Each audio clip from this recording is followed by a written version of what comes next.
Nshuti bakunzi bacu mwiriweho, uyu mwanya reka tubagezeho uko umwami w'u Rwanda yashyingurwaga.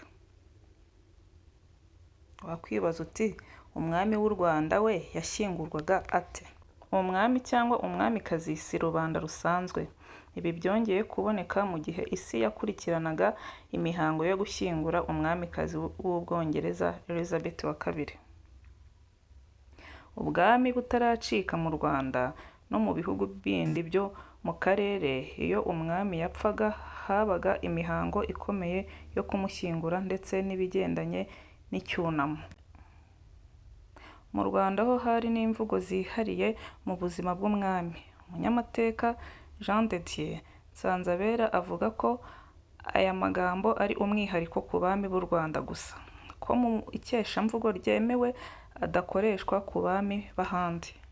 Amwe mu magambo yakoreshwaga ku bami b'u Rwanda dukoresha no muri iyi nkuru harimo gutanga, bisobanuye gupfa k'umwami. Iyo umwami apfuye, ntabwo kera cyangwa na n'ubu ntabwo bavuga ngo umwami yapfuye, ahubwo bavuga ngo umwami yatanze, bivuga gutanga.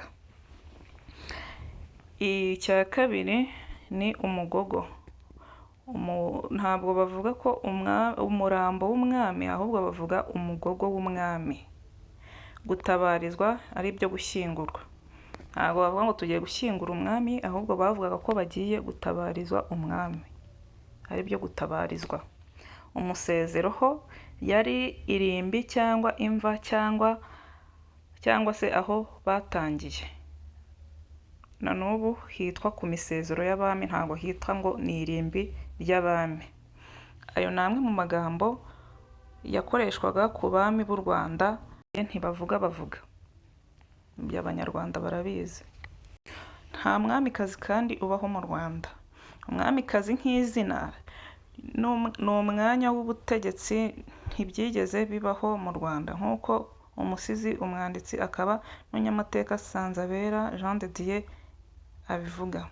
Agira ati mu Rwanda hategekaga umwami, agatwarana na nyina, umwe akaba umugabe undi akaba umugabekazi. Umwami w'u Rwanda yarangwaga no kugira abagore benshi, nabo bari mu byiciro bitatu nk'uko abisobanura. Icyiciro cya mbere, umugore w'ingabwa ni umugore wavaga mu bwoko, urugero Abega, bubyara abami kandi nyuma akazaba umugabekazi. Uwa kabiri, abagore b'ibwami. Abandi bagore b'umwami babaga ibwami bahishiraga umugore w'ingabwa ngo atamenyekana hakiri kare. Uwa gatatu ni abagore b'igihango. Aba bagore bo ni abagore b'umwami bo mu ngo ze hirya no hino mu gihugu, bacungaga imitungo n'abagaragu be, niho yaruhukiraga yagiye kureba rubanda rwe. Abo ni bo bagore benshi umwami yagiraga, bari mu byiciro bitatu bitandukanye. Nizere ko mubisobanukiwe. Gutangaza ko umwami yatanze. Nsanzabera avuga ko iyo umwami yatangaga, hari umwiru umwe mu bagize itsinda ry'abiru wari ushinzwe kubitangariza igihugu. Ati hari umwiru witwaga umwiru wo kwa Nyamweru, kuko yahoze afite umurwa we. Ubu ni mu mudugudu wa Nyamweru, mu kagari ka Nyamweru, mu murenge wa Kanyinya, mu karere ka Nyarugenge. Uyu mwiru akomoka mu muryango mugari w'Abakono. Niwe wafataga iya mbere mu gutangaza ko umwami yatanze. Icyo gihe igihugu cyahitaga cyinjira mu gihe cyo kwirabura, aho ibikorwa by'ibwami byahitaga bihagarara, hakaba ituze mu gihugu.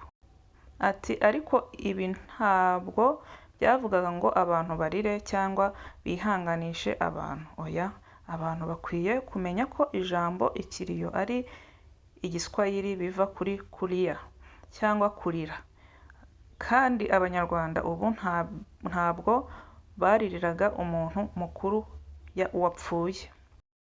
Ibi turabigarukaho. Gutabariza cyangwa gushyingura nk'uko twabibabwiye haruguru, abami b'u Rwanda byakorwaga mu byiciro bitewe n'amazina yabo, nk'uko Nsanzabera akomeza abivuga. Amazina no gukurikirana kw'abami b'u Rwanda bakurikiranaga muri ubu buryo bukurikira buri ngoma eshanu. Habanzaga Mutara, hagakurikiraho Kigeli, hagakurikiraho Mibambwe, hagakurikiraho Yuhi, hanyuma hakaheruka Cyilima. Aha ni harimo abami b'imishumi ba kera cyane bari bafite amazina nka Ndahiro, Nsoro, Ruganzu n'abandi.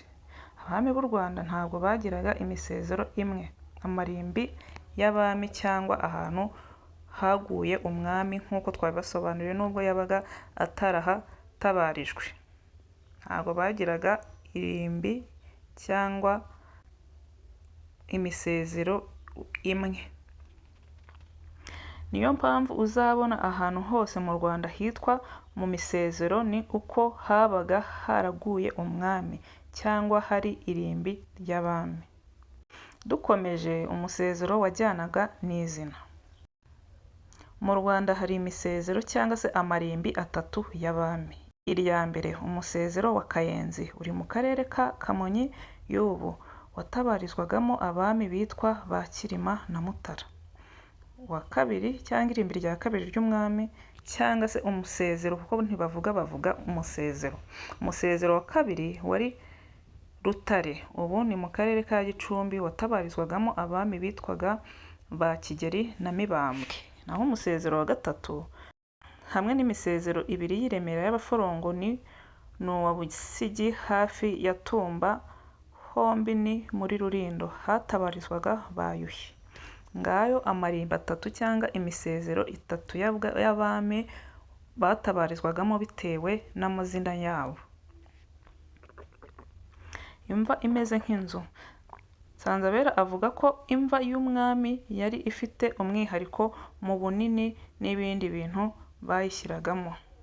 Ati umusezero w'umwami ntabwo wanganaga n'izi metero ebyiri bashyinguramo umuntu muri iki gihe.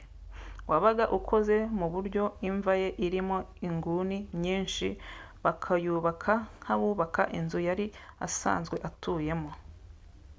Bashakaga intango z'imitsama n'ibicuma bagatereka mu musezero we bavuga bati aho ari atazicwa n'inyota azakomeze asomeho. Niba yari indwanyi bakamushyingurana amacumu ye yarwanishaga.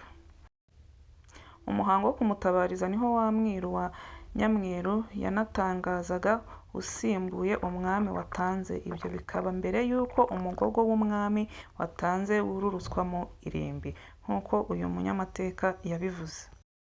Umwami niwe watabarizaga uwo azunguye. Nsanzabera akomeza avuga ati ariko nko ku mwami Kigeli kuko yari umwami w'intambara, yabaga yaratangaje akiriho uzamusimbura, akamutoza akamutegura kuko byabaga byitezwe ko Kigeli ashobora kugwa ku rugamba. Kwirabura no kwera. Kwera ni ugusoza igihe cyo kwirabura. Uyu munyamateka avuga ko abubu bagereranya n'igihe cy'ikiriyo.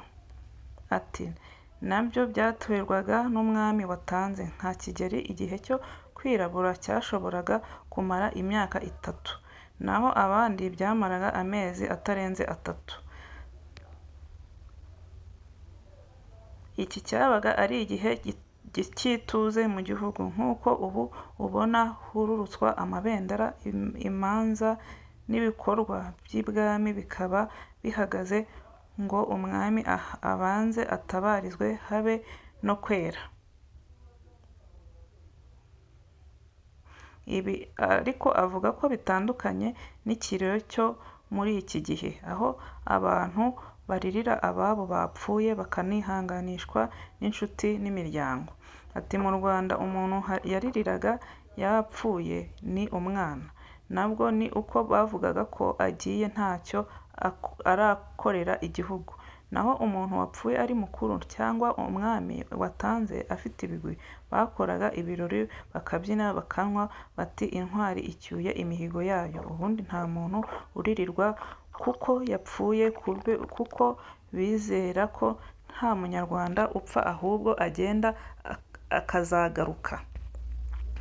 Ubwami bwaciwe mu Rwanda mu 1962 busimbuwe na Repubulika, ariko umwami wa nyuma warwo Kigeli V Ndahindurwa yatanze mu Ukwakira tariki 10, 2016 ari mu buhungiro i Virginia muri Amerika. Yatabarijwe i Nyanza mu Rwanda muri Mutarama 2017. Ngayo nguko nkeka ko mubashije gusobanukirwa uko umwami w'u Rwanda yashyingurwaga cyangwa yasezerwagaho. Mugire ibihe byiza, mukomeze mugubwe neza.